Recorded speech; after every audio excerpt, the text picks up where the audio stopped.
Gentlelady is recognized. Thank you, Mr. Chairman, and I thank you, Secretary Chu, for being here this morning. I want to just refer to and reference a comment my colleague from District of Columbia mentioned about the 2% oil reserves that exist in the United States. Do you agree with that assessment?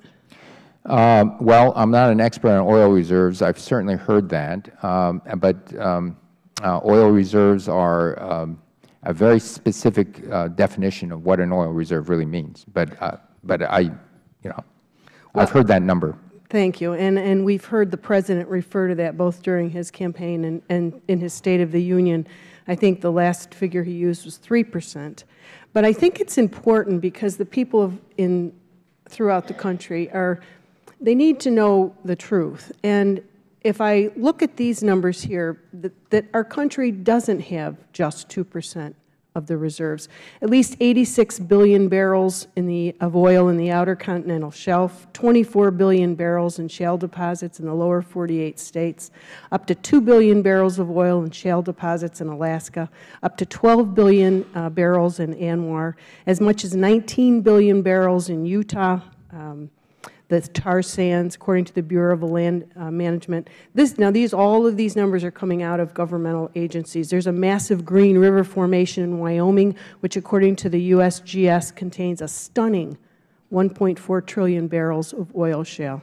And on it goes. Rand Corporation found that about 800 billion barrels of oil shale are in Wyoming and neighboring states.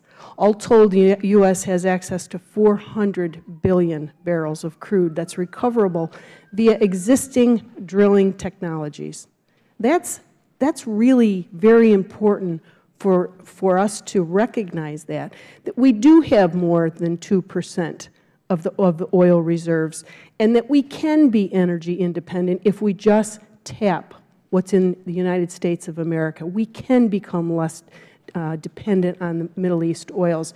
And I think, as I sit here, it's so important for me to get a feel from this administration. Do you understand, and I'll just briefly mention my district, which is upstate New York, no mass transit and very cold weather.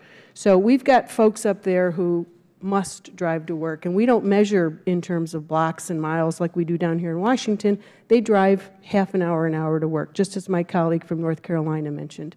And beyond that, we live in a climate where the battery the Leafs and the Volts, they don't work real well because they're so light, and in the weather and the snow that we have, last year we had over 200 inches of snow in my district, so they need heavy-duty cars that burn fuel. So my question to you this morning is, does the administration even begin to appreciate the pain at the pump that the American people are feeling? 70% of Americans drive automobiles. This issue is on their minds.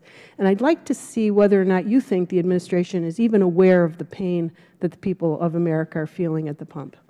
The administration, the President, and I personally feel that very much. That is and we actually know this pain, because if you are in a situation where you do have to commute and you do have to use your own car, it is causing great hardship. Then, with all due respect, why aren't we tapping into the resources that exist in the United States of America so that I agree, all energy exploration, but from what I'm hearing, and we talked about the stimulus and the advantage of the weatherization program and the fact that it benefited 680,000 Americans, and I think the number you used was approximately $437 a year in savings. That's now being eaten up at the pumps. That's nothing. Any benefit, if you could possibly justify the stimulus plan, is gone out the window because this administration is not willing to be aggressive and establish a sound domestic policy here, energy policy, where we explore all energy possibilities, but we rely on the resources that exist in this country. And I think if we did, we'd see, and you mentioned it in your opening comments, supply and demand. Very simple.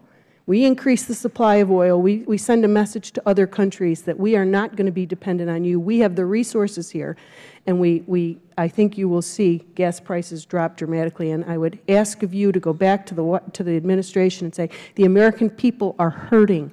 They need you to do something now. They need the Keystone Pipeline Initiative. They need this country to say, yes, we will do all forms of energy exploration, but primarily we will drill and we will make sure the American people have access to lower gas prices and we access all of the resources that exist in our country. I see my time has expired. Thank you, sir.